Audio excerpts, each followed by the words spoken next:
जसको पर्छ त्यसैलाई पालो दिन्छु म है साथीहरू। हस्, धन्यवाद। म नवराज सङ्ख्या ललितपुरबाट नेपाल राष्ट्रिय शिक्षक सङ्गठन जिल्ला सचिव र एउटा मुक्तक र एउटा गजल यस माहौलमा भन्न गइरहेको छु। र सुरुवातमा नबोल्नु पर्ने ठाउँमा बोल्यौ बालेन अब घाटा हुन्छ, नबोल्नु पर्ने ठाउँमा बोल्यौ बालेन अब घाटा हुन्छ। मान्छे हो शिक्षक पनि दुःख सुखको पाटा हुन्छ। यो हाम्रो अस्तित्वको अन्तिम लडाइँ हो मित्र, यो हाम्रो अस्तित्वको अन्तिम लडाइँ हो मित्र।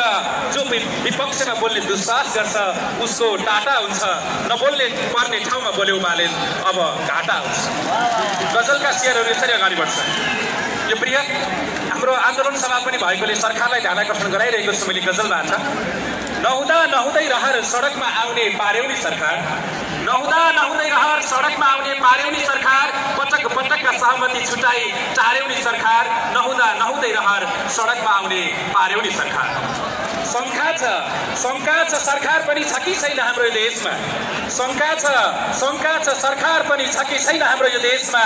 शिक्षकलाई अपमान गरी जिउँदै मार्यौनी सरकार, नहुँदा परिवर्तन शिक्षकको हातमा, किन सरकार न्याय हुन्न शिक्षकको साथमा। आमा राम्रो भएन कि खटाङ हो पापा, बस्दै गर्छ मनभित्रको अज्ञानता साथ। शिक्षक भन्दा नाक खुम्च्याउने प्रवृत्तिको कस्तो, किन सरकार बनाइदियो शिक्षकलाई सस्तो।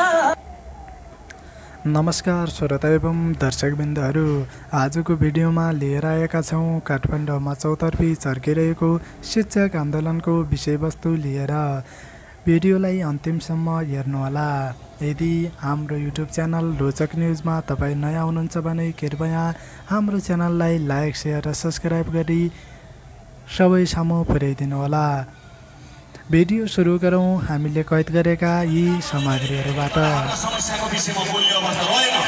त्यसैले यदि उहाँहरूले त्यो रूप हामीलाई लिने हो र हाम्रो समस्यालाई समाधान नगर्ने हो भने अहिले उहिलेको जनसरकारले यो शिक्षकको समस्या समाधान नगरुन्जेल यो माइतीघर मण्डल होइन, अझ योभन्दा व्यापक रूपमा बनाएर हामीले यहाँ घरमा बस्नुपर्ने छ र यो समस्या समाधान गरेर मात्र अगाडि जानुको लागि हामी सबैजना एकबद्धता छौँ र महासङ्घ पनि छ, यसो एकबद्धता छ। तर एउटा कुरो नेतृत्वमा रहनुहुने मित्रहरूलाई चाहिँ मेरो पनि मैले बाहिर सुनिरहेको छु, उहाँहरू जानुहुन्छ त्यहाँ गएपछि केही कुराहरू देखाएर लाइटोप देखाएर फेरि यो हाम्रो यो जनसरकारलाई पुर्याउन सक्छन्। त्यसले यो काममा चाहिँ लाग्नु हुँदैन। म मेरो अग्लो नेतृत्वहरू, म दोस्रो भए पनि अग्लो नेतृत्वहरूलाई यो विनम्रतापूर्वक आग्रह छ, हाम्रो यो आन्दोलन फेरि दोहोऱ्याएर यो शिक्षक महासङ्घले गरेको आन्दोलन नेपालको एउटा ऐतिहासिक आन्दोलन हुनेछ। अहिले यहाँ पढेका मानिसहरू यो देशमा नहुने अवस्था छ, अहिले कलेजहरू बन्द हुने अवस्था छ। यो के को कारणले हो भने यही रूपमा जाने हो भने नेपाल एउटा आश्रय स्थलको रूपमा बुढेसकाल लागेका मान्छेहरू बस्ने, बालबालिकालाई काम गर्न सक्षम बनाउने सम्मको स्थलको रूपमा नेपाल रहने अवस्था छ। योबाट टाढा रहेर नेपाल केही गरेर खान सक्ने राष्ट्र हो। त्यो काम गर्न हामी शिक्षक सक्षम छौँ भन्ने पक्षमा रहेर उहाँहरूलाई त्यो कार्य गराउनको लागि पनि म हार्दिकतापूर्वक अनुरोध गर्दछु। र अहिलेको यो नीतिलाई टाढा रहेर अब हामीले यो शिक्षक आन्दोलनलाई सफल पार्नु छ र हाम्रा मागहरू मैले यो माग भन्नु परेन, मागहरू हाम्रो महासङ्घले राखेको छ। त्यो मागको पक्षमा एक इन्ची गरी तलमाथि नभई त्यो कार्यान्वयन गर्ने पक्षमा एउटा कर्मचारी जो उसको आफ्नो अभिष्ट पुरा गर्नको लागि कसैलाई प्रयोग गर्ने पक्षमा होइन, जसले यो विधेयकको माध्यमबाट लगेर संसदबाट अनुमोदन गराएर हाम्रा कुराहरूलाई सम्बोधन गर्न सक्छ, उसँग मात्र वार्ता बसेर हाम्रो समस्या समाधान गर्न यो आन्दोलन सफल होस्। यसको लागि नेपाल राष्ट्रिय शिक्षक परिषद प्रतिबद्ध भएर लाग्न तयार छ भन्दै यहाँहरूबाट बिदा हुन चाहन्छु। हस्त धन्यवाद, नमस्कार। आदरणीय साथीहरू, नेतृत्वको बारेमा कुनै तपाईले शङ्का नगरे हुन्छ। नेतृत्व भाग्दैन, नेतृत्व थाक्दैन अनि नेतृत्व हार्दैन पनि। यदि सरकारले विधेयक नै ल्याउनु पर्थ्यो भने आज एयरपोर्टबाट बाहिरिने विद्यार्थीहरूलाई देशमै रोजगार दिने र शिक्षक र ती विद्यार्थीहरू बीचको दूरी घटाउनका लागि शिक्षा विधेयक ल्याउनु पर्थ्यो रोजगारीमूलक शिक्षाको लागि विधेयक ल्याउनु पर्थ्यो। पढाइको महत्त्व बुझाउनका लागि विधेयक ल्याउनु पर्थ्यो। स्नातक र स्नातकोत्तर गरेका विद्यार्थीलाई सुनिश्चित रोजगारी गरेको विधेयक ल्याउनु पर्थ्यो। थ्योरी बेस्ड एजुकेसनलाई प्र्याक्टिकल बेस्ड र सिपमूलक बनाउन विधेयक ल्याउनु पर्थ्यो। अनि आन्दोलनमा निस्कने शिक्षकहरू पनि कोही कतै स्थानीय तहले पाएको जिम्मेवारीको दुरुपयोग गरेको भए आन्दोलन गर्नुपर्थ्यो। सिप र व्यावहारिकमूलक र रोजगारीमूलक शिक्षाको लागि ल्याउनका लागि आन्दोलन गर्नुपर्थ्यो। विदेशी विद्यार्थीहरूलाई देशमै बस्न सक्ने वातावरण बनाउने खालको शिक्षाका लागि आन्दोलन गर्नुपर्थ्यो।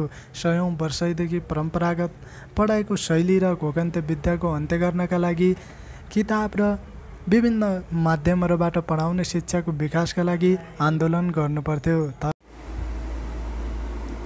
सायद सरकारी विद्यालयको हालत हेर्ने हो भने आज पनि डमाडोल जस्तो नै छ।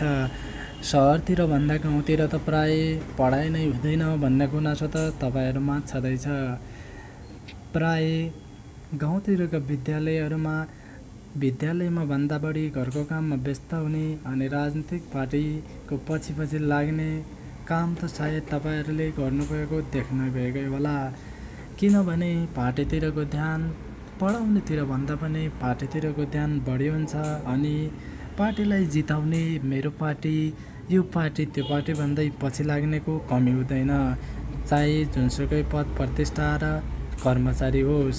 आज तिनैले पठाएका संसदमा पठाउनलाई सहयोग गरेकाले आज यो विधेयक आउँदा अचम्म मान्नुपर्ने कुरा त केही छैन। यदि वास्तविकमा भन्ने हो भने यस्ताले ल्याएको विधेयकमा आन्दोलन गर्नु न्यायोचित होला कि नहोला यो प्रश्नको उत्तर त दोधार नै छ।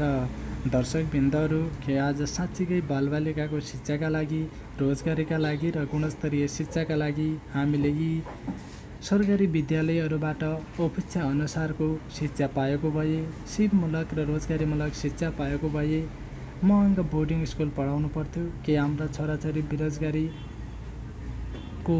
बेरोजगारी भयो भनेर सुनाउनु पर्थ्यो। आज स्नातक र स्नातकोत्तरको सर्टिफिकेट भएको घरमा छोराछोरी छन्, न त नैतिक शिक्षा छ न त व्यावहारिक र सिपमूलक नै छ त केवल सर्टिफिकेट भित्र भएको घमण्ड भन्दा सायद अचम्म मान्नु पर्दैन होला।